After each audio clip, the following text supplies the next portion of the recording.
Praise the Lord. இன்றைய பலப்படுத்தும் வார்த்தை சங்கீதம் 3வது அதிகாரம் 3வது வசனம். Psalm chapter 3 verse 3. கர்த்தாவே, நீர் என் கேடகமும் என் மகிமையும் என் தலையை உயர்த்துகிறவருமாயிருக்கிறீர்.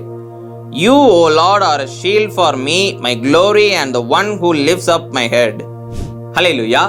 கர்த்தர் நம்மளை பாதுகாக்கிற தேவனாக இருக்கிறார், நமக்கு மகிமையுமாய் இருக்கிறார்.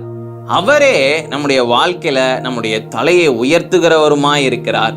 இன்றைக்கு உங்களுடைய வாழ்க்கையில நீங்க எதுவுமே எனக்கு இல்லை, என்னுடைய வாழ்க்கையில அநேக எதிரிகள் இருக்கிறாங்க, விரோதிகள் இருக்கிறாங்க, நான் எப்படி வாழ போறேன்னு சொல்லி நீங்க இன்னைக்கு கலங்கி போயிருக்கிறீங்களா?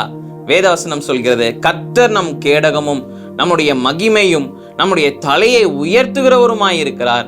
நீ எதை குறிச்சு யோசிச்சு கவலைப்படாத, உன்னுடைய தலையை கர்த்தர் உயர்த்துவார். நீ அநேக இடங்கள்ல வெட்கப்பட்டு போனது போல நீ இன்னைக்கு இருக்கிற, உன்னுடைய தலையை கர்த்தர் உயர்த்துவார். அவர் உன்னை ஆசீர்வதிப்பார், அவர் உன்னை பாதுகாப்பார் என்று வேதவசனத்தின் மூலமாக ஆவியானவர் உங்களை பார்த்து சொல்லுகிறார். அதனால எதை குறிச்சு யோசிச்சு கவலைப்படாதீங்க, அவரை நம்புங்க, விசுவாசிங்க, காரியங்கள் எல்லாமே மாறும். அவர் உங்களோட கூட இருந்து அவர் உங்களை வழி நடத்துவார். நாம் எல்லாரும் கண்களை மூடி ஜெபிக்கலாம்.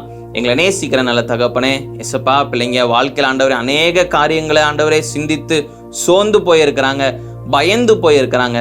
நீங்க பிள்ளைங்களுக்கு உதவி செய்யுங்க, பாதுகாப்பை கொடுங்க ஆண்டவரே. நீங்க பிள்ளைங்களை கொண்டு பயன்படுத்துங்கப்பா ஆண்டவரே. பிள்ளைங்களை உயர்த்தி வைங்க, ஆசீர்வதிங்க. இயேசுவின் மூலம் ஜெபிக்கிறேன் பிதாவே. ஆமேன், ஆமேன், ஆமேன். எதை குறிச்சும் யோசிச்சு சோர்ந்து போகாதீங்க, பயப்படாதீங்க. இயேசு உங்களோட கூட இருக்கிறார். அவர் உங்களை பாதுகாப்பார், அவர் உங்களை உயர்த்துவார். நீங்க ஒரு நாளும் வெட்கப்பட்டு போக மாட்டீங்க. கர்த்தர் உங்களுடைய தலையை உயர்த்தி வைத்து கர்த்தர் உங்களை அநேகருக்கு முன்பதாக உங்களை கொண்டு பயன்படுத்துவார்.